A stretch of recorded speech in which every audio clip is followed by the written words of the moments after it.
Good morning. Welcome to Collision Coffee Talk. It is November 17th, 2025. I've had a little too much coffee this morning, so I am moving on to the sparkling mineral water. I was joking the other day that one morning I'm going to do this show with a breakfast beer just so I can see if I can make all of the industry sort of lose their minds with one showing, one statement, one I don't know what the proper what the proper what I don't want to say the proper, but I have no idea what the response to that would be, but it sure would be funny. I have been dared to do it, and I just may. The things you learn in college, and one of those is breakfast beers. Mm, this is my was it Pellegrino sparkling water. I keep a case of this for Larry when he comes to town. That's Larry's favorite water. So I have everything that was taken out of the office, the shop when we moved out, and I have cases and cases of water and all kinds of things. So it's kind of the fun, the stuff that we find down there. All right, let's get going. So last week I told you I didn't have much to talk about. This week, really, really slow news week, but there's some things I'm going to complain about. So last week I said, I'm not going to complain too much. This week's episode is completely things that Kristen doesn't like. And people that Kristen doesn't like. So circle up around the radio, kids. This one's going to be a fun one, and you may want to take some notes. We're going to talk about a very, very disturbing statement that Gerber made last week, and everybody seemed to have just let it fly over the top of their heads. Auto policy interpretation and the sins of it. This is coming up a lot. So we're going to talk about auto policy and reading a policy and some other things. The total loss bully, that's something else that seems to be rearing its ugly head across the country. I see more and more posts on it, more and more shops feeling really desperate. And we're going to give a little insight on just some things that may help a lot of shops across the country. This morning, we're going to talk about the MSO Symposium. Speaking of things I hate, and then we're going to talk about this open mic pillow fight garbage that happens at CIC. And then, well, never mind, CAPA. If you watched last week's show, I had somebody send me a note that said their only feedback on Collision Coffee Talk, they listened every morning, they loved it. Their only feedback was, could I find positive things to say? That's not any fun. But I said fair. That's a fair statement. So send me something because when I open up the news across the spectrum of this industry, so not just the collision repair news outlets, but insurance and economy and everything, I don't see a whole lot of fun things. So if you find fun things, send them. But here it was, the very first time I say something positive. I don't say it's the first time, but I did say something positive, and it turns out to sort of bite me in the rear. And I think we'll just lead off with that one on this morning's version of Coffee Talk. So here we go, folks. Last week, I had an attorney calling and asking about the decertified recalled parts reports from CAPA and how to find them. And I thought, oh, this will be I'll just cover this. We'll go over it again. It's been probably 6, 8 years or so that we've been talking about this. And lots of shops get the weekly emails and file them, store them. They're great negotiation tools when you're talking to consumers. I even find them great when I talk to adjusters because adjusters will go, no, these parts are as good as OE and nothing ever happens to them. And I go, let me send you a year's worth of recalls and then we'll have a conversation. I did the show Monday and said, here's how to do it. This is great. You can get this. I get the monthly. I don't recommend the weekly. And then by Wednesday of last week, CAPA puts out a statement that says they're discontinuing the certification reports. I think some people took this as CAPA's discontinuing certifying parts. I don't take it that way. They're just going to discontinue those emails. Now, you're welcome to go read this article. Kudos. See, I'm going to get in trouble again. I'm going to give some kudos to Teresa Moss here from Repair Driven News because she got the press release, but then she did a little digging because they've been sort of tracking this over there. And she went to what they basically said. Kappa said, look, we don't need to do the emails because, it's the digital age of 2025 and you have the ability to go in and run your own reports. So she went in there to run reports and picked a time zone, like a time frame in which she knew there was recalled decertified parts and they didn't pop up. So she's holding the old emails that say, hey, here are some parts that are bad. But when she does the thing now that CAPA wants you to do, those parts don't pop up.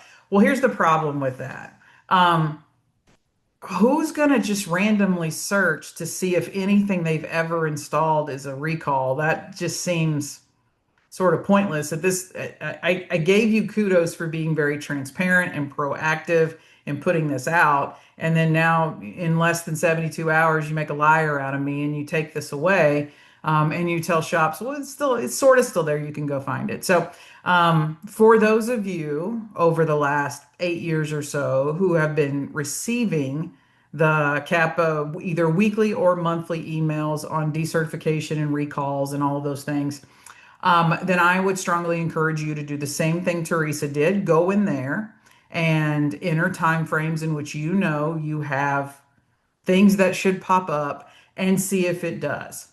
And if it doesn't, then please make that post public. So you may want to share that on your shops page. You may want to share that on like LinkedIn if you have a LinkedIn profile. You may want to share that in other collision repair public forums, whether that's the Facebook pages or whatever. But share your experiences in using the way CAPA now is instructing everybody to. And I will say, don't just post at the failures. If it works and you get the corresponding comparative information, then post that as well. But I'm very interested in the errors I found, in what Teresa found, and then how this is going forward. Kudos to you shops. You started using this. You started talking about it. You started making it where the whole I don't want to say lie, but the story, this historical story that's been told over the last 30 years around aftermarket parts, that they have very low return rates, very low dissatisfaction rates, et cetera, that's just not true. So keep talking. Don't let the disappearance of this take that away from you. That would be sad if that happened. And see, that's why I mean, I don't know. I like ideas and suggestions and feedback for Coffee Talk, but I said nice things about Capim on Monday, and by Wednesday, this is what they did. So maybe I should not say nice things, which is going to be the theme of today's episode. Kristen's not so nice things she wants to say. All right, let's talk about the MSO Symposium. So this thing has been around since we were at NACE. So for those of you new in the industry, like over the last 12, 15 years, I lose track. I probably should have looked for the exact date.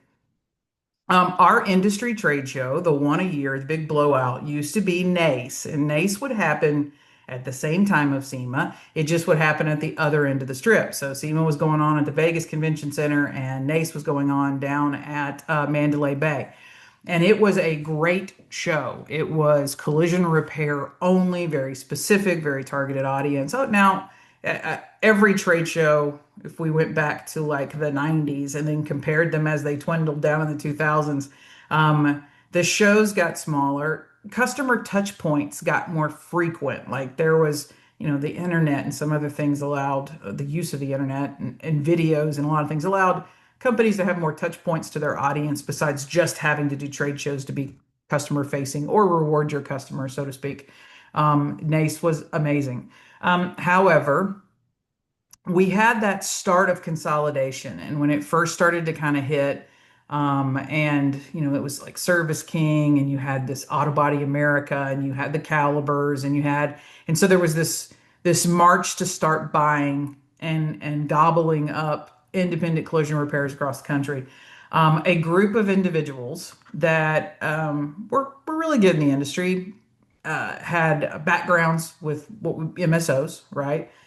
Started this MSO Symposium. And back then, I was not a fan. And so historically, people will tell you the very first MSO Symposium, I sort of threw a temper tantrum kind of out front. You can ask the ASA people, they'll tell you, because ASA used to run NACE. I was not a fan. I didn't like it. I didn't think that's where the industry should be putting their attention. No matter what you are in this industry, it runs because of independent collision repairs, period. That's it. I know in the claims perspective, everybody's going, well, we're just going to consolidate claims, and we're going to talk about that later and why that should scare you. But the ability for all these other people to get discounts pretty much lives and dies on the backbone of the independent collision repairer not getting those discounts. So to let MSOs who have venture capital money, who have CFOs, who have all of these things at their disposal that independents don't, and to take NACE and make a large chunk of NACE focus on people that didn't need any damn help really pissed me off. And I was standing there in that first one out the front door with a whole group of independent shops. And we're talking really good, high quality independent operators that had not only done well in their markets, but had really given a lot of their lives to the industry to pay their own way. Like when you're an independent, there's no corporate budget paying your way to get to a show, whether that was you were going to go to a CIC or whatever. And they're watching the companies in which they pay money to give large amounts of money to a room that they're not allowed to go in. Like they make this MSO symposium like it's the CI freaking A, right? Like they'll close off hallways because they don't want people not paying and getting the benefit of doing business in the hallway. I mean, it got ugly. Almost, and I'm not going to ask what the price was, but when this thing started, the minimum entry price for a company to get in the room was $10,000 a piece. And so I don't even want to know what exclusive sponsorship level costs. But when you look at this MSO symposium and you see all of these companies pushing in tons of money on the table so that they can be in the room, so that they can have their logo on a wall, so that they can do all this, and there's not anything being done for the independent collision repair. Like for just the budget of this event alone, the money that sponsors paid, what could we have done? And then the MSOs don't need a whole lot of help, right? They've got some of the biggest investment companies in America with billions of dollars involved with them. They get advice from people that you and I only get to read about in magazines, right? Whether we're reading Fortune or we're watching Shark Tank or whatever. Those, they already have every resource, every advantage, everything that you can think of. And this thing still continues to exist. It was last week. It's how the whole dang industry week opened, was with everybody there. And then if you watched it, when that MSO symposium was over, you watched everybody fly out. Those people didn't stick around. They didn't stay for any of the other stuff or whatever. Um, if you're an independent collision repairer, it's time that everybody sort of voiced that this has to end. And you're not going to go to events or participate or be a part of anything that allows that to meet there. So that would be SEMA to me. If you're gonna, like, I want to, you don't poke the bear. SEMA is one of the biggest bears in the room, right? Don't go to that event. Don't go to anything at that event as long as they are going to continue to allow this thing to exist with that. Now, if they want to have an MSO symposium, you are welcome to fly your little happy butt over to Orlando, where the insurance convention was last week, right? So the insurance industry meets. They were in Orlando, Florida. Go have your MSO symposium over there because it's very clear those are the only people you care about. But to look at all of those companies and paint companies and everybody, and you're giving these MSOs huge discounts. You're not giving body shops, the independents, the big discounts. You're raising prices. We just got a note that said, PPG is going to go up 7% at the first of the year. You're raising prices. The independent repairer is feeling like collapsed upon, and everybody was kissing the butt of these people that really don't care about you. I mean, like I always used to tell people, the way MSOs do business is not like how anybody else does business because of their scale. So it's not like they're going to go to dinner with somebody and sign up for a piece of software or whatever. So or change their paint company, or all of that business with those people never happens at those things. It's just almost like an excuse for a few select people that put on an event to really make a lot of money. And then I'll just be transparent. Some of the people that originally started this that I do like have been pushed out over the years. So it's just like, oh, we're going to take this away from you and we're going to run with it. And we're not going to give credit back to any of that. And that bothers me as well. So I just really think it's time that the whole industry, I mean, like, look, I tell people, I don't mind being the crazy one in the corner throwing a temper tantrum. Like it's okay. adjust to that very well. Um, but, but it's really time that everybody got very vocal about. I mean, if we're honest, this is insulting that this happens and people give so much money and attention to it. And there's not an independent repairer symposium that's going on. So I guess if you're going to continue with this MSO thing, then how about you start having an independent repairer symposium where the body shops that saved their money, that took a chance to be away from their shop for 3 or 4 days to go somewhere, gets something out of it that's not a pay for play sort of presentation on a floor in the middle of a whatever. Like they deserve, honestly, everybody on this list. And we scroll down. It's not just these companies. There's a lot of people that were sponsors. You're welcome to go to the MSO Symposium website and look at everybody. Um, but those people deserve more from you than these MSOs do. And you're not showing it, and you're not honoring them. And yeah, I'm just kind of tired of seeing articles about the MSO Symposium. I'm tired of hearing companies scramble and beg to get tickets so they can get in the room, while the independent is going through what they're going through. So it's got to go. All right, let's talk about this little article that came out. It was really, really good. I will tell you that the gentleman that wrote this for Claims Journal is an insurer side of an attorney, right? It focuses more on defensive insurance companies than going after them, so, which is why it was probably in Claims Journal and not somewhere else. But the article really talks about policy interpretation, and some of the issues that are coming up right now, around the country. Now, most every article that you're going to read when you go into an insurance site is going to deal with medical or homeowners because just the cost of those far exceeds the cost of a car. But the principles are still the same. Now, on the automotive side over here, we have begun to see a lot of sins in policy interpretation, and we've talked about it a couple of times where your intent is to find coverage. You find ways, and there seems to have been a flop over the last 5 years where everybody seems to be trying to find ways to get out of things. And that's a sign of lack of training or whatever. And he talks about a little bit of this in the article, and you can go read the whole thing. It's actually really good. What's really interesting is the reason I found it before I always peruse Claims Journal, yeah, maybe once a week or whatever.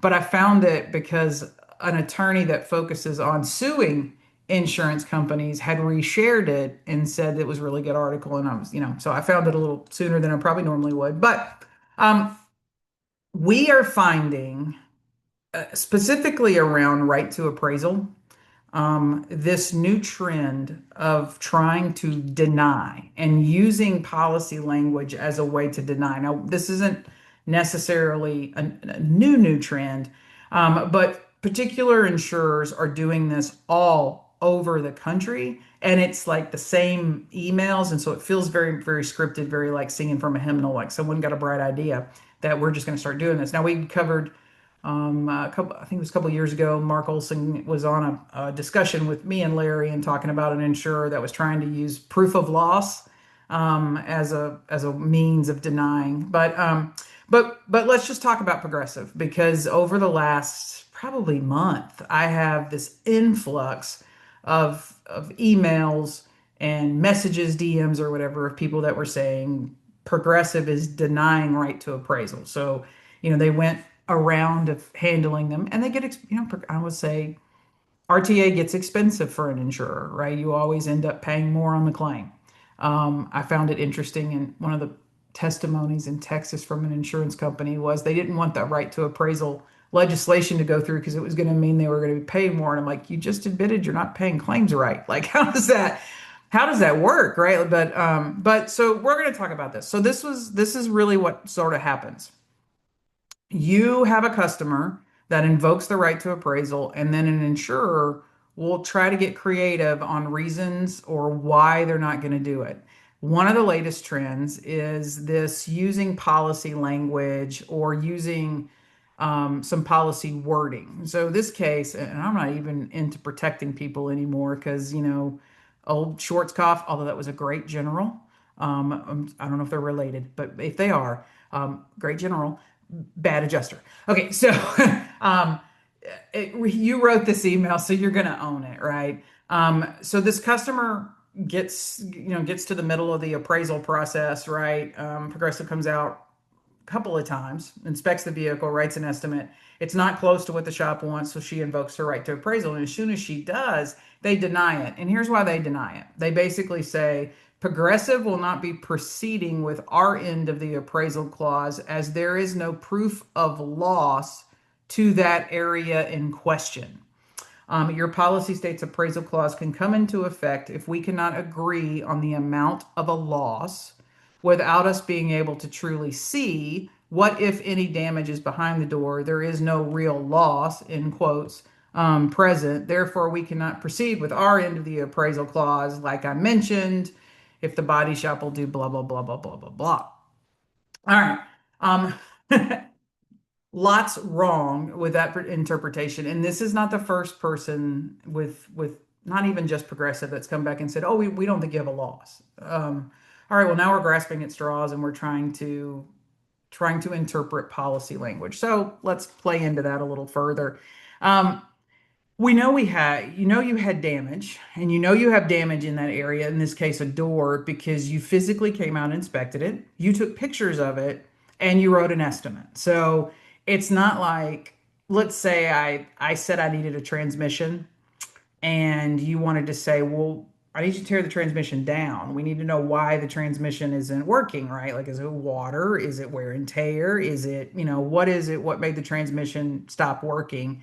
So that then if we can determine the cause of the loss, then we can determine if the loss is insurable. So he's gotten a couple of things mixed up in his mind. Now, let's make no mistake. The reason is I don't believe this gentleman doesn't understand his job.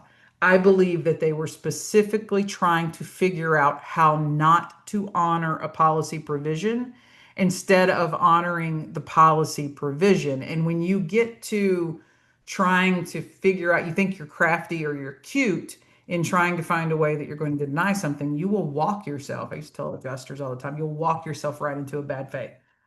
So I thought, since this one sort of resolved itself over the last week, and I will give some kudos, some other people within other levels of Progressive sort of got involved and went, no, go ahead and hire an appraiser. But let's just walk through this a little bit. So first thing, when I get told, or anybody gets told, I want to talk about this like you guys were adjusters and we were sitting in a claim office somewhere. So we're going to talk in hypotheticals, not in terms of being lawyers, although there were some lawyers involved in this one at some points. So what is the RTA premise, right? Like, what is it? So we pull it up and we look at that policy, and it says if we, so that would be the insurer and the customer, cannot agree with you. So in other words, if we don't agree with you, it doesn't say if you don't agree with us or whatever. If we cannot agree with you on the amount of a loss, then we or you may demand an appraisal of the loss. Seems pretty simple, right? If we don't agree on the amount of the loss. I'm reading that and I don't see anywhere if it says extent of the loss, partial part, like it doesn't name panels, it doesn't name anything, it just says amount. Amount to me would be dollar. And that's really what an insurance, I think this is a good point for everybody to understand. Insurance policies don't necessarily itemize and determine repair. An insurance policy is intended to indemnify the amount of the loss, and an amount is a dollar. And now there's different ways that we can try to figure out what that dollar is. But this misconception that insurance companies repair cars is completely off the table. So if they want to pay $5 and she wants $10, we now have a disagreement on the amount of the loss. And so seems pretty simple. That is where we would trigger right to appraisal. All right. If we back up, so I'll tell people this is what happens when an attorney calls me and says, hey, this is what happened. Here's your retainer fee. Please, Kristen, give us an opinion. Okay, well, first, I can't give an opinion until I have the policy. And then I'm going to take the policy and I'm going to read it front to back. Mark Olson talks about this a lot, that there are lots of people like to flip to what they think is the page. And I always tell people a policy is like a recipe book. You can't skip any steps, right? You can't just switch to one page and think you're going to get that meal the way it looks on the Pinterest post at the end. So we want to read this thing from start to finish. So we did get a copy of the Colorado auto policy and read through it. Interesting things to note. The word loss appears in the policy 88 times, but it is not defined. So, at the beginning of a policy, you'll find definitions, and definitions are really, really key when it comes to policy interpretation. A lot of things that are covered in the article. So, it's not defined. I don't have a definition of inside the policy that loss means this. And that means that now we all get to try to think about what our own interpretation of loss would mean. So, we're all our supervisor there is saying you don't have a loss. Our policy says that if I have a loss, it's an amount of loss. So it seems to me like the word we're sort of like discussing here is loss. However, you can acknowledge or basically define the word by your actions. And that's something that the adjusters, when we get into estoppel and some things that we have to talk about, certain things that you do is your acknowledgement of a loss or your acknowledgement of a term or your acknowledgement of a payment, and how you behave would then solidify or define it by your action, not necessarily define it by words in policy. And then there are some words that are just flat out interpretive in a policy.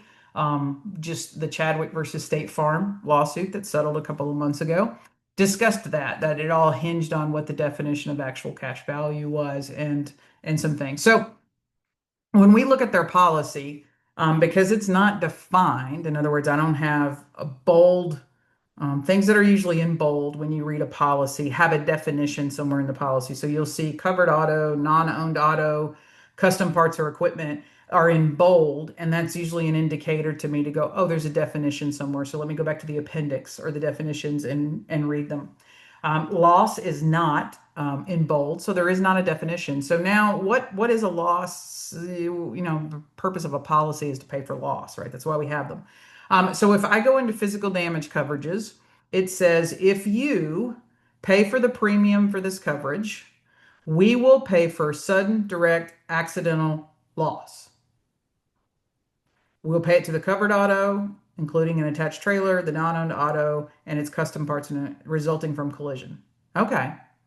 So when the claim was reported, right, we reported the loss, the claim was reported, it went to a body shop, it was inspected by an adjuster, there was a supplement written, there's other inspections, and there is an estimate and a payment tendered. Those actions then defined loss. So you've already agreed, Mr. Schwarzkopf, that there is a loss on this vehicle because you handled a claim that meets the definition of a loss. So you said, we'll pay for sudden direct accidental loss, and you inspected, you did adjuster actions that affirmed that there was coverage, and then you affirmed it by paying for offering or tendering or writing your own estimate and agreeing to pay for that loss. So you said we had a loss. and I think that's what sort of like blew my mind out of this whole thing. There are words that are interpretive in a policy. We have to be sure that when as claims adjusters, when we interpret, that we don't interpret them with bias. In other words, I used to say, how are you reading this? Are you reading this because you're trying to get out of paying something? Or are you reading this because you're hoping you can pay something? And the bias in your mind will help you make sure that we're going to make mistakes. I told every adjuster, you're going to make mistakes. I'm going to make mistakes. And then juries are going to tell us when we make mistakes. That's just how this works. But if you approach it with the right attitude, you'll make less mistakes, or those mistakes won't be so expensive when you make them if you approach it with the right attitude. So I'm looking at this going, how did we get here?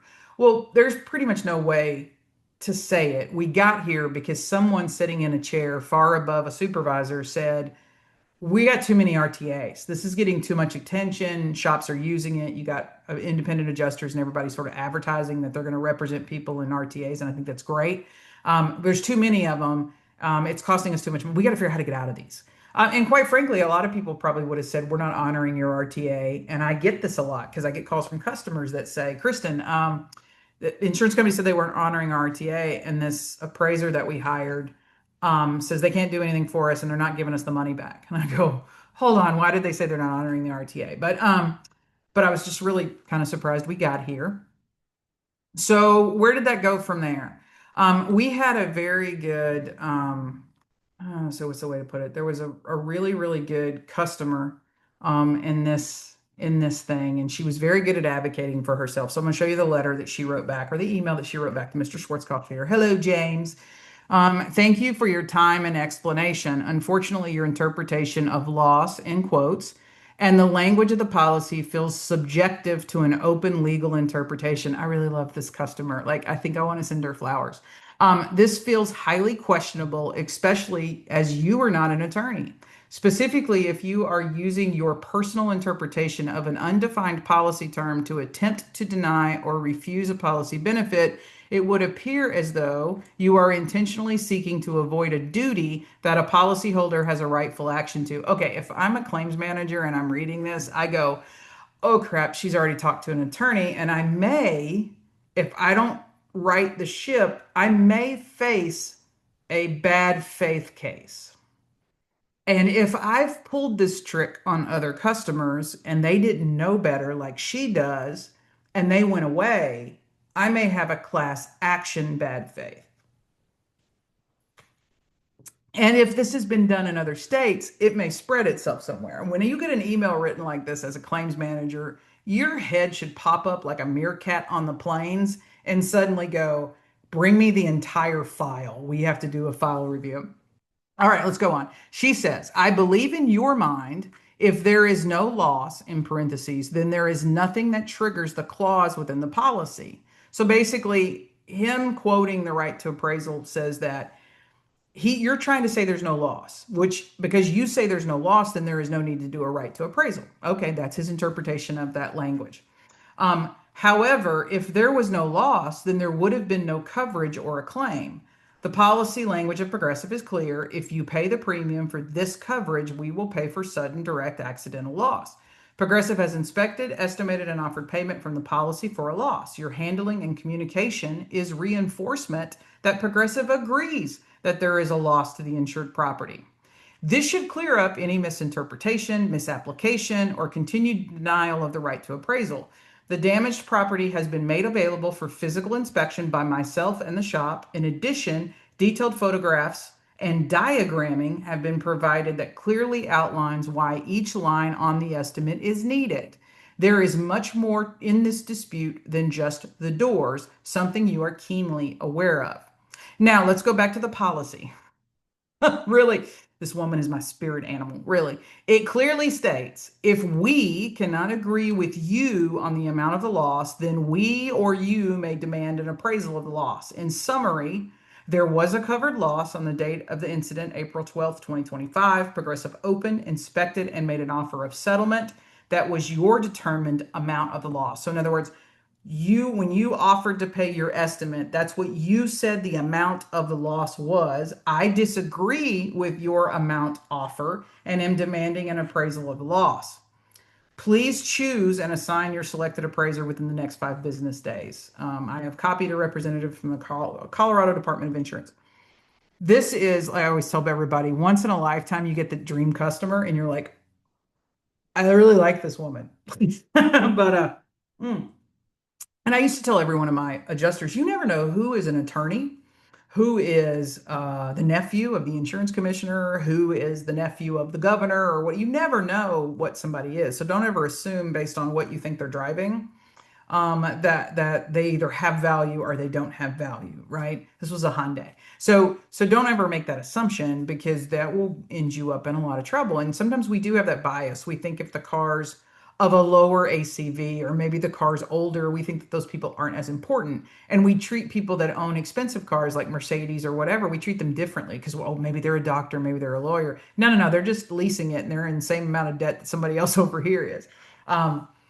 When I work, so Arkansas has a research hospital, and lots of people come from other countries on visas and do research, and they're doing some incredible things over there. And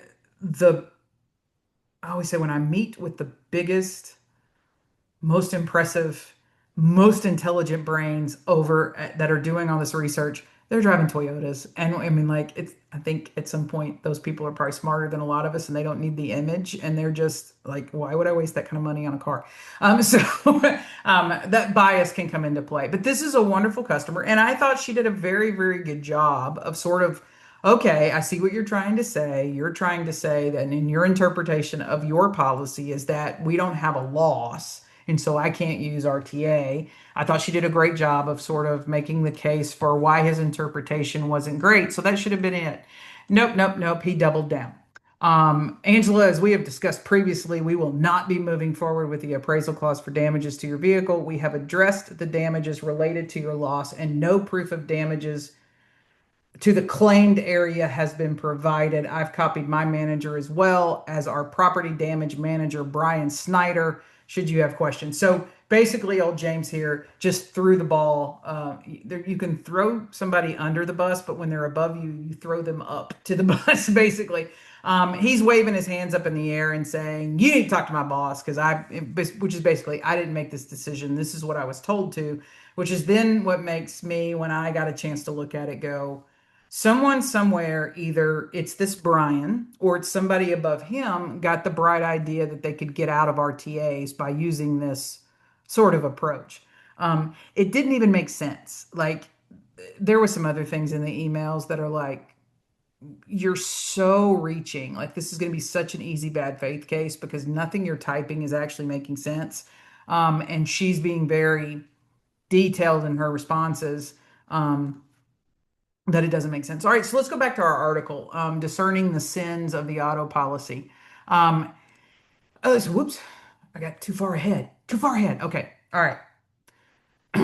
When you read the article, there are two major things that come out of it that I think I want everybody to understand. Number one is discerning actual intent, and we call this the spirit of the policy or the spirit of the language. The only reason you put an RTA clause in a policy is because you want to provide policyholders an economical means of disagreement, meaning you want to not make them go to court. It's not like insurance companies have law firms and retainers. You have all of this stuff at your disposal. So it's not like you put it in there to save you money. At the very end of every policy, and I saw somebody post this about a couple weeks ago in one of the Collision Repair Technicians United forum, and I was like, you're a little off base there, but congratulations, somebody finally read the last page of an auto policy.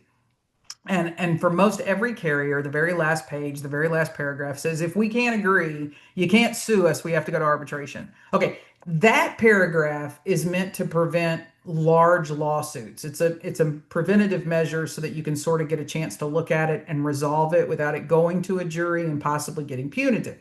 That's not why the RTA is there. So yes, there is a policy, there is a little part of the policy later that kind of hopes to hold down litigation expenses, which really means they're hoping to hold down nuclear verdicts more than they're hoping to hold down litigation expenses. But the principle of RTA when it was in the policy was it was to help policyholders. That's why it was there. That was his intent. And when you start asking a jury or a judge to discern intent, which is what we'll do. So if an insurance company keeps denying right to appraisal to a customer for whatever reason they're making up, it's intent. So a lot of times I'll get them, it says, we have to agree. And I don't agree with you, Miss Smith, so we're not going to let you have the RTA benefit. That's like a third grade toddler excuse for not bringing your kickball to the playground. And the intent of the policy is not to have something in there that you never use. So if that was the case, if we both have to agree, then you would never have RTA. So then why put it in the policy? So that's really good when he explains in this article about intent and discerning intent. And then the other thing is the sin of ambiguity. So when we don't have a word that's defined, when we don't have maybe a particular process that's defined, you can't hold people to something that can be interpreted. So the way a policy works, it's a unilateral contract, the customer gets no say in any language. If there is anything that isn't defined, that is up to debate, it will always be interpreted to the best interest of the customer, not to the insurance company. And that's the other thing that you always used to have to sit down and tell adjusters. If you want to go down this road, or I used to have to explain it to the lawyers a half time. Okay, I get what you're trying to say, and you're right, and you could probably make it, you've got the law degree, right? You could make the case for it, but would we look like an asshole? That's the whole like I don't want to look that bad because then that's going to end up causing me like a whole lot of money. Things that I used to tell people we couldn't defend. I can't defend intent. Like what was your intent? And if your intent was to not find coverage, I really can't defend that. Um, I can't defend process. So if you want to tell a customer that they had to go to a body shop and get an estimate and they have to get it torn down before you get right, like all the things that we try to put in play because it helps us with claim handling. Like we want an estimate because it comes in through the portal and we get a chance to audit it, right? But you could technically send me a handwritten sheet and that's proof of damages. So I don't, it doesn't have to be in Mitchell and it doesn't have to be in whatever. So all of these processes, I can't deny a claim because they didn't follow our process because our process is easy on us. If the policy doesn't say that you have to do these things to have your loss paid, then I can't come back and go, well, I'm not paying your claim, Ms. Smith, because you didn't get an estimate from our direct repair shop, or you have to have this done. Like there's a lot in there. So this was just a really, really good article. It was really timely because it happened about the same time that we were this whole thing was happening. And like I said, I do want to give a shout out to some progressive leadership. They did sort of get involved and go, I got a call that says, Kristen, you need to prep this. We're going to need you. And can you write sort of like what you think and what the attorney should be doing and looking for? And, obviously we're going to look for bigger than just this one or whatever. And I start to work on it and I get the call that says, never mind, they've accepted it. We're going to go to RTA. I'm like, oh, okay. Well, I was getting kind of fired up. Larry is who this customer hired to handle her RTA. And so in the background, I was like, all right, man, I'm kind of a claims nerd. I love a good discussion on policy, language, and interpretation and all of those things. All right. All of this to say, if you are in the collision repair business, particularly if you think you're going to be an IA, if you want to be somebody that's going to handle ACV or right to appraisal or whatever, um, it's not about what you know about cars, and I could care less whether you've been a good body shop estimator or whatever. Now, I'm also going to tell you, body shop owners, I could care less what you know about a car and how good you are at estimating, although that's very, very important. But when it comes to everything going on right now, you really need to understand claims in a not in a way that you need to be a claims director or you need to teach policy school or anything, but you need to understand how you approach when you get a no, what the process is. Is this not just they told me no, Kristen, now what do I do? There's some processes, and you go back and you can read some things, and it kind of lets you know what's going on. Now, the settlement between an insurance company and a body shop is none of your business, right? It's not your job to jump in there. But I think the more that shops understand claims, the better that they can become at navigating sort of this new world that we're in. All right, we do have classes that you can go online or you can email Melanie at Collision Hub, and I've got a class on how to read an auto policy, and there's a class on legal terminology.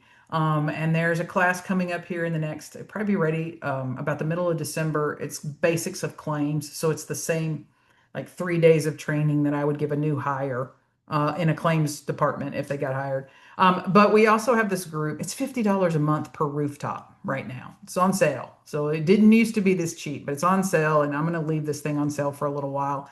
But it's per rooftop. So everybody in your shop can participate. It's not per person. It's $50 a month. And we talk about insurance and customer relations, and we talk about these things that are happening and trends and what shops are seeing and what some of the responses should be and how you approach it. Because what you're facing is a claims problem. It's not a repair problem, right? You guys can write a good sheet. You can determine how the car fix the car. The issue is how are we going to get paid for this? And that becomes a claims problem because I agree with everybody. The customer doesn't want to pay out of pocket for a lot of this, although they are going to be paying out of pocket for a lot of this. So make sure that you understand. Now, I would love for you to buy that from me, training. I mean, come on now. But there are other places that you can get claims training. I bet there's a ton of free videos on YouTube and a lot of things that you can do. But I don't see a way forward for any body shop to kind of survive 2026 if you don't at least sort of have a little bit of understanding of claims and policy interpretation and all of those things that are going on. Which leads us into this next post that happened. And here's the only reason I'm talking about it is because I'm probably seeing about 3 or 4 of these a day. This particular shop had a car. It got towed in. It sat at his shop for 2 weeks, and this is not a progressive hate show. I'm sorry, it's just ending up that way. But I guess like the last three episodes, I've talked about State Farm, so maybe this is a good one. It took them a while to come out. It took them 2 weeks. A 24 Honda. It ended up totaling. The shop started to mention what their fees were, and this adjuster called the vehicle owner and said he was gonna deduct the storage fees out of his settlement. The shop's a little nervous. It also ends up here. This is a third party claim, so this is not a first party coverage, which I thought that's pretty bold to walk out there on a third party claim and start talking about what you're not going to pay for. Maybe some adjuster training for the adjuster there. But then the guy reports that the adjuster was going to report him for not having a storage license and a lot of things. Okay, the only reason I wanted to cover this is I see, like I said, three or four of these a week where shops are kind of panicking. There are lots of things that happened over the last 30 years that weren't necessarily because they had to. They were just things that insurance companies did. And over the time, a lot of body shops just thought that that's the way it is because that's the way it had been being done. And now we've hit 25 and the wheels have sort of fallen off the wagon and everybody's a little stunned about they can't do that. They can't. Why are they doing that? I don't get it. Um, there was always like a separation of church and state, insurance and body shop. Those two things were always separate. We liked to think for a long time that they were the same, but they're not.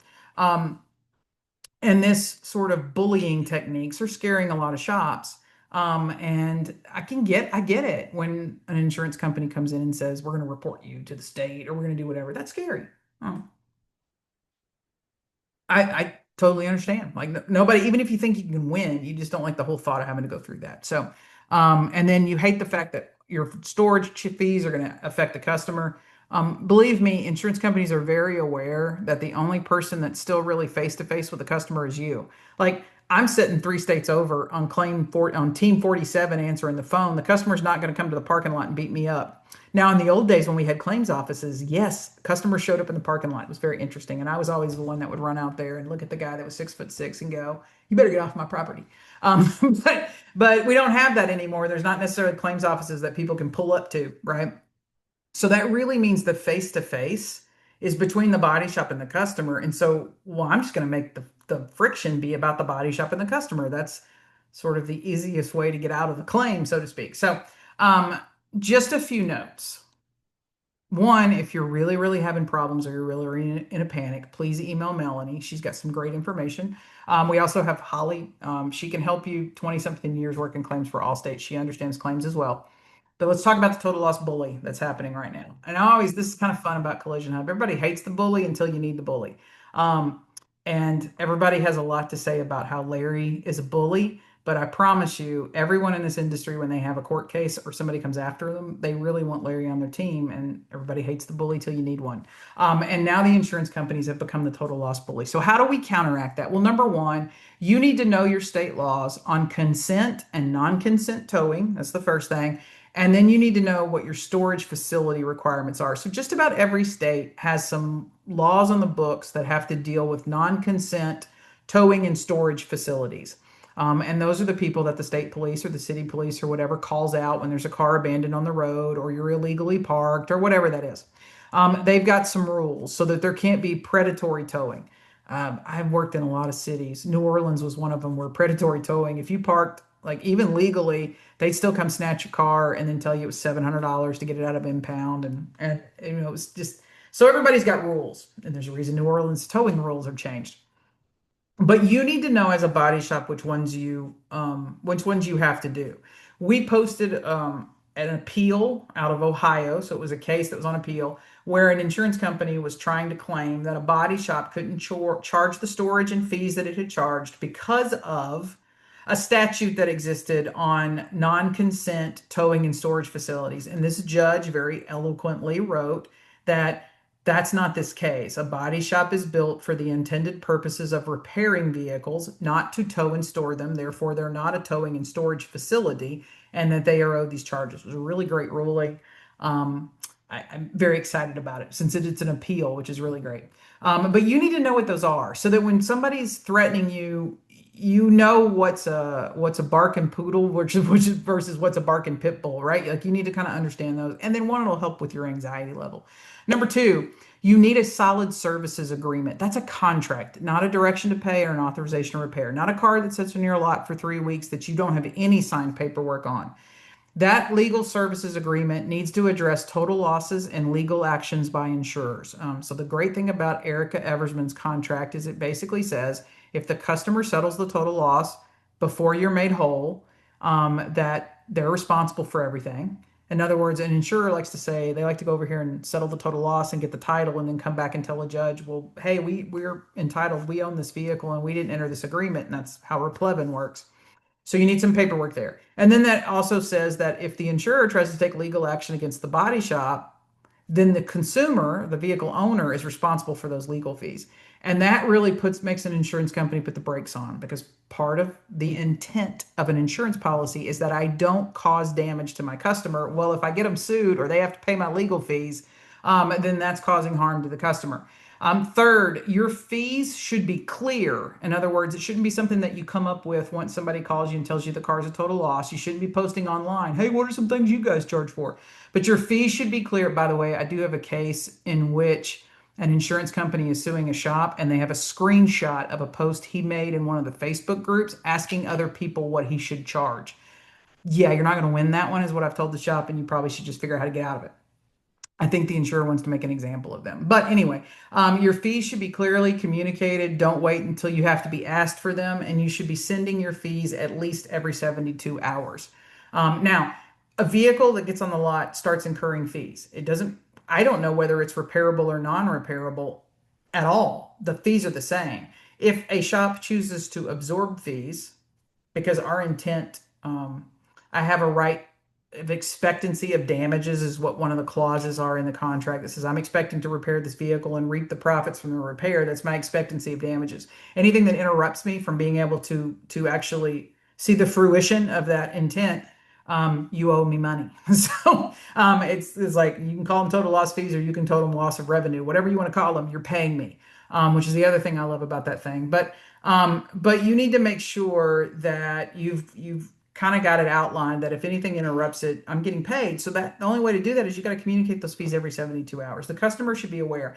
I do not like it when I hear a customer that reaches out to me and says, I have a problem. I was referred to you. My car was at this body shop for 6 weeks. The insurance company finally decided it's a total. The body shop told the insurer it was $9,000 in charges. Now the insurer is telling them I have to pay them.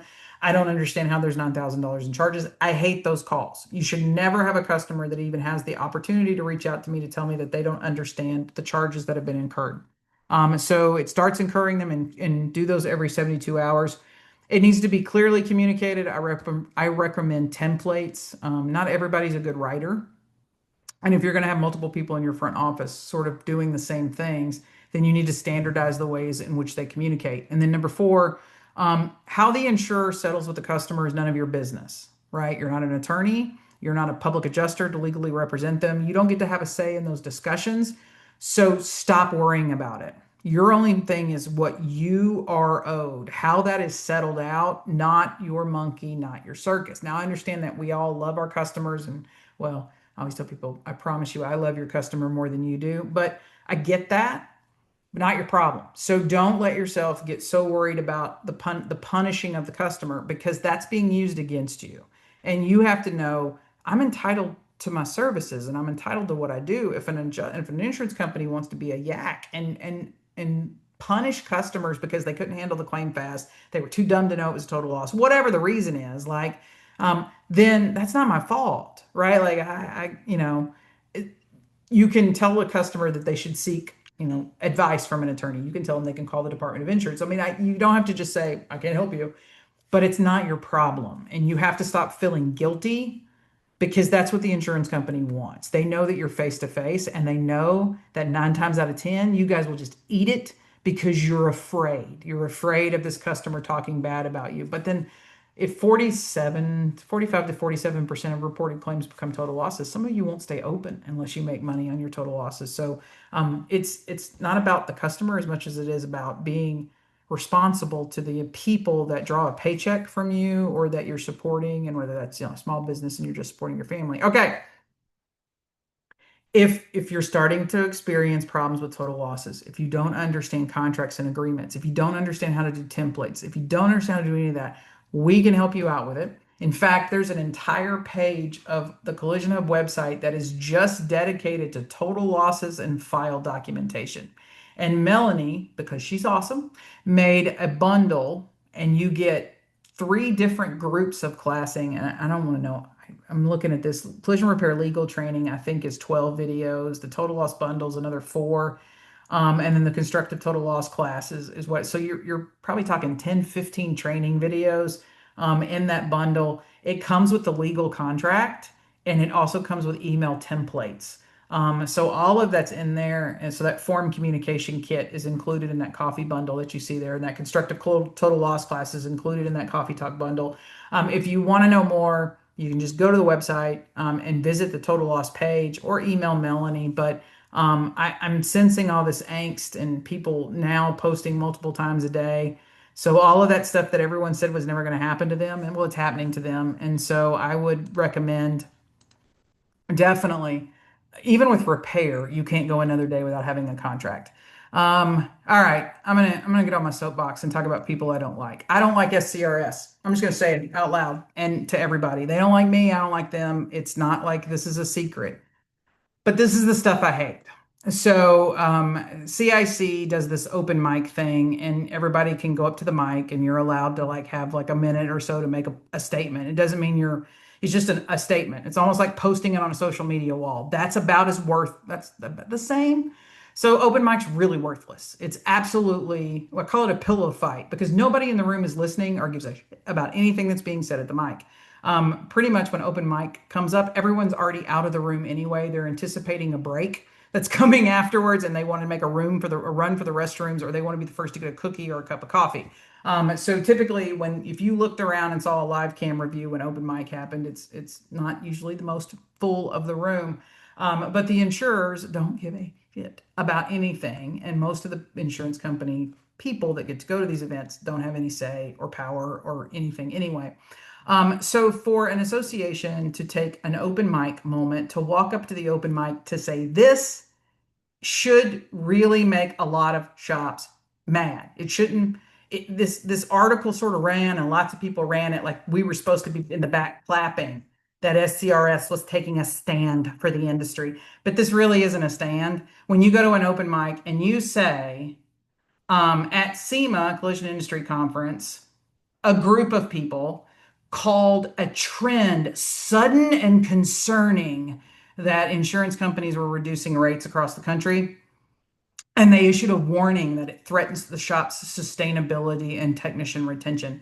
Okay, people, this isn't sudden. So this is what makes me mad. Like I don't mind being painted a villain or a chicken little, or I don't mind being painted like any of that across the industry. I'm gonna do my thing, you do your thing. I always say there has to be a right and a left so that we can have a middle, but we both voices are equally important in the conversation. So I'm happy being whatever end of the spectrum you believe that I am on, and I'm okay being painted that. But it's not sudden, and it's not surprising. I've been talking about this for years now. I kept telling everybody it's going to get worse, it's going to get worse, it's going to get worse. And everyone just sort of ignored. Well, that's convenient because you want sponsorship dollars, and you want all this other things that you don't get. So when you're the one that's running around going, this is some bullshit, people don't like to do business with you, right? It really kind of puts you over in a corner somewhere, and not everybody. But this isn't sudden. The independent collision repairer in the United States of America has been under attack heavily for at least the last 10 years. The reductions of rates have been happening over a long amount of time. This isn't sudden. We've watched rates or labor times roll back in the estimating systems. We've watched estimating companies announce that more things are included, and they have not done any new time studies to suddenly decide that these things are included. We've watched labor operations on estimates, insurance companies deny things that make no sense why they're denying them. We've had them change parts to parts that make no sense that are being listed on the estimate. All of this stuff isn't sudden. So to go up to an open mic and make a statement and think that the industry's going to clap or that it's going to make a difference. Um, I don't like it. So I'm just going to say I don't like it. We've been screaming about this for a long time now. Um, and now it's almost to the point where how do we reverse it? Well, the only way we reverse it is we stop going to these pillow fight open mics and you actually start fighting for it. So I don't really care about anything until there are more lawsuits, more action, more things being done. Having small meetings, I always get told that, well, we have meetings that you guys don't know about. We go to and we meet one on one. Hey, when I was in corporate, that was a control strategy. We wanted you to like not talk and we would tell you to come and have private meetings with us and we'd sit there and we'd listen to you and then you'd leave and we'd make fun of you for the next like 48 hours or so. Can you believe they came up here and thought that we were going to change the way we write estimates because they had a piece of paper that said that you had to do this? This is, whatever. Hey, call the estimating companies and tell them to knock another point 0.2 off clear coat. Like just crazy things. So this isn't something to celebrate. Like we really do. The independent repairer is under attack in a way that I've never seen it. And I always tell people I was born into this industry. You've got to start fighting. And you're not fighting by giving your dollars to some sort of organization. You're going to have to do that on a grassroots local level. It's going to take lots of different little legal things to take place. It's not, we don't solve it with a piece of legislation. I did enjoy a presentation where I think Texas and Washington got the associations gave how long it took them to get their RTA bills passed. I mean, we're talking 5, 6 years. Some of you can't survive 5, 6 years. You don't have 5, 6 years to wait for a piece of legislation to go through. It's going to take a lot of fighting now, and going in rooms and wearing a sports coat and standing there and going, I don't like this. That's not going to make the change. So kick over a few tables, um, be a little bit more active. And I don't know how I can keep expressing even to the MSOs and to manufacturers. If the independent repairer falls, the whole industry falls. Like so much of everything that happens right now is being propped up on the back of the independent repairer because they're the only ones that are still paying even close to list price for anything. We give everybody else 60% off MSRP. And the only reason I can give Caliber the massive discounts as they get is because somebody else is not getting a massive discount. So I'm making enough profit over here that I'm able to give discounts. If I lose the base of my business, the people that are paying the highest amount for my product, and I can't afford to give discounts anymore. So that's just simple pyramid math in a lot of ways. But no, I was not happy with the open mic thing and the way that that got presented as though it was some big, amazing, endeavor for the industry and they stood up for the independent repair. This has been going on for a long time. Kicking out the MSO Symposium, doing all of those other things. That's how you stand up. Throwing State Farm out of the meeting because State Farm is the one rolling back labor rates, but then they want to do grip and grin photos with the technicians of tomorrow, like they're the ones, single-handedly supporting tech schools. That's how you stand up for the industry. You got to draw a line, and it's got to be no more. You're no more welcome here. We don't welcome your dollars. We don't welcome your presence. We don't welcome anything because clearly you've not been a good steward of what was supposed to be teamwork. Most of the people in the insurance industry that were repairers that had a heart for that side have retired. And so it's just time that the game changed just a little bit. And we're going to talk about why the Boyd statement that came out last week should scare the hell out of everybody listening today. So, Boyd Gerber, right before SEMA, announced that they had bought Joe Hudson. And quite frankly, they overpaid, kind of scarily overpaid. So, in a way, they outbid everybody. No offense to Joe Hudson, but a lot of the locations you bought in the last couple of years would not be considered high quality collision repair facilities. Let's just leave it that way. So the pricing per location, if you factored out the math, made no sense whatsoever until you read this, and now it makes wonderful sense. And even if you are on a DRP, if you are not a Boyd Gerber or probably a Caliber, you probably are to be very, very scared. So in this statement, a couple of things. President and CEO Brian Kaner said, I would tell you that the average cost of repair continues to be much lower than it has been historically. How the hell are you thinking about that? So we know that we've lost the smaller claims. right? Now, some people say that people aren't turning them in. I think that's crap. I just don't think we have that many anymore. I was talking to a friend that runs, being from Arkansas, I have a friend that's very, um, I don't know what their exact title are. They're very important in the world of Walmart security. And so we were talking about cameras and security and parking lots and everything. And he was telling me, he's like, we don't have parking lot accidents like we used to. You'd probably have three or four a day in a Walmart, people backing into each other or whatever. He goes, we just don't have those anymore. And I thought that was a really good point. That yeah, I used to work a lot of parking lot accidents, whether it was at the Kroger or whether it was at the Walmart, and you just don't see those anymore. So if we have a loss of those smaller hits, how the hell is repair getting cheaper? Well, the only way that happens is that you're not estimating for everything that should be there. And that is the fear, is that as total losses became sort of like, larger, that you would have more emphasis on cars not totaling because you need volume, right? Every one of these MSOs they only work on volume. They don't work on repairs of cars, they work on volume. And so if those cars are totaling, then that really messes up the whole apple cart. So now you're working really hard to keep cars from totaling. So there's no way in hell you're fixing them right, which then explains why we have this uptick in post-repair inspections in certain markets, and it's always the same MSOs and the same locations over and over that keep coming back for post-repair inspections. Brian, I don't know. Well, I do know you didn't necessarily come from this industry, but there's no way repairs to vehicles are getting cheaper. We have increase of labor, we have increase of parts prices, which you acknowledge in this as well.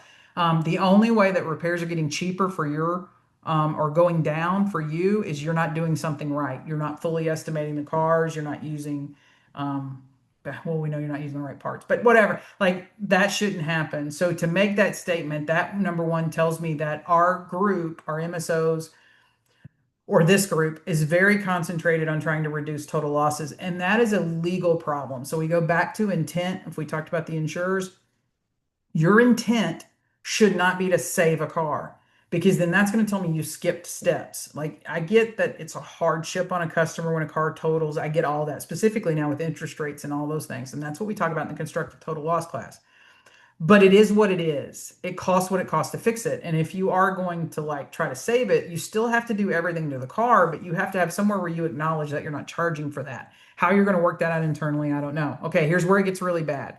He says, right now, what we're benefiting from is taking some market share in a down environment. Okay, what he's saying is they're taking claims from other people in the market. Now, that could be other MSOs, that could be independent repairs that are on the DRP, and then that could be independents that are not on the DRP. We're seeing a really high activated steering rate, and so steering legally is very, very hard to prove, but we know that there is all of this work to keep these cars, trying to keep them into that DRP network for a lot of financial reasons, but it's really hyped up. So we're benefiting from taking some market share in a down environment. We're taking market share because we're really focused on the success of our clients. Didn't say customer, didn't say vehicle owner. So he's talking about insurance companies now. If I'm going to go cut a deal with an insurance company and tell them I'm going to give them a huge discount, if they will promise me more volume and I will do less total losses, I need more footprint. So now it probably explains to me why they overpaid for a lot of the Joe Hudson stores. They've got to get a footprint that is as big as the number one, which is caliber. So in other words, an insurance company wants to know how much of my policy in force, my footprint can you service? So I'm going to have to get a lot more stores to be able to come back and go, I can service 70% of your policy footprint or 60% or whatever that new number is within an insurance company. So our stores are really dialed into making sure that they understand how to win with the clients. So you've done a lot of training to tell your people how to write estimates that make insurance companies happy. Got it. And then what else? And that's putting us in a much better position to be able to take the share in a down environment. So they understand that claims count's not coming back. Thankfully, at least finally somebody understands claims count not coming back. And they're making moves to then cut deals with the clients, the insurance companies. Who cares about the vehicle owner? Screw those guys, right? and then try to figure out a way to save cars. I just might say if you're anywhere close to a Joe Hudson or a Boyd Gerber, it may be a good time to start doing some post repair inspections. And then he added that he expects that as used car prices continue to go up, total loss rates will continue to come down. Like, that's not really right. This is a scary statement. This is really what you're up against. You're up against these large national corporations trying to move volume numbers, not really looking at what the fallout of that is. If you a car should total and you don't total it, and that car stays on the road and it's not fixed appropriately, you're opening yourself up to a ton of legal problems that the insurer is not going to take on. Boyd Gerber, I got a hell of a deposition that's public because there was no NDA where your people screwed up a car really bad because of just it was bad, right? So you're gonna have more of those lawsuits. That Kevin, if you or Brian, if you haven't read those depositions and you'd like to read them with me, you're welcome to. I will read them to you. It'd be like story time or whatever. But this stuff is dangerous. I meet with more and more people right now that tell me they're interested in trying how to reduce total loss. No, I really do firmly. I get it. You want more cars to repair, but when you start making those statements, we go back to the intent. Same thing as an insurer trying to get out of coverage. If your intent if that car is meant to total and it is economically unfeasible to repair, then that is what it is. If you do want to do the repairs, then you're going to have to disclose all of the things that you're going to have to be done to repair the car properly that you're just not going to charge for. And then you're going to have to make sure those cars pass post repair inspections. This is why repairs look like when we look at cars these days, they're worse than they looked at 10, 15 years ago. I mean, some of the repairs make you want to throw up in your mouth, literally. And it's because the focus isn't on good, proper, safe collision repair. The focus is on getting as many cars through the shop as we possibly can and getting paid on them so that our insurance company partners, our clients, are happy. And that's going to end up in that's going to cause a downfall. So, insurers, you're chasing this, and this sounds good. These people show up at your office and they give you a presentation and they promise you this discount and this cash back at the end of the year, and they're going to make cars repairable and they're going to save you X because they're going to drop severity by 3% a car or whatever the sales pitch is. Sounds really good until you're in a courtroom. And then it's not good because we don't do deals on a mass level. We handle, and repeat after me, we handle each claim individually and on its own merits, which means we look at that customer for who they are, where they are, and we settle that claim and we adjust that claim or we repair that car based on that, not based on anything else. And when you can answer to that in a deposition, you come out okay. When this stuff starts popping up in a deposition, you're going to look terrible. It is going to look like you bargained away a soul, a human life, a soul, because you wanted more volume. And then if that car's not perfect, then it's intent. So we're going to make mistakes. Even every technician, good technicians. I was working with a shop recently, great shop. They're in our program. They have great not KPIs, but they have great QC procedures and processes and whatever. And they made a mistake, fixed the car wrong. It happens.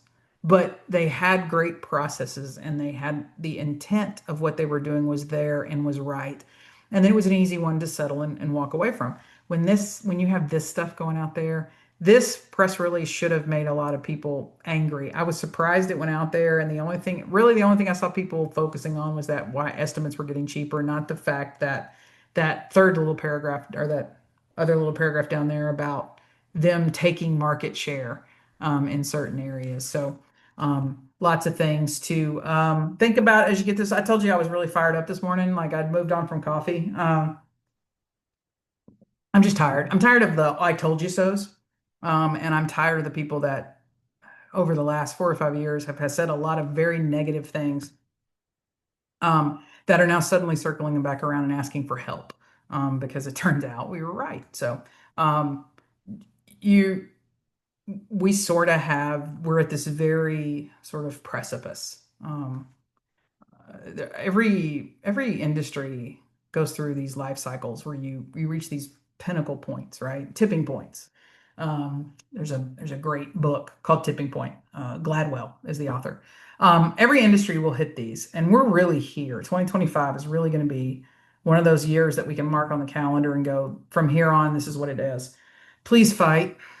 Please, please fight. Manufacturers, I need you to care about the independent repairer. I need you to care about the little guy. Jobbers, I need you to care about the little guy.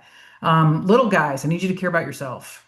And I need you guys to think about that grassroots, really drawing the line, not allowing things that influence, and not allowing dollars to influence your state association. Like your state association shouldn't have to get money from LKQ and other people.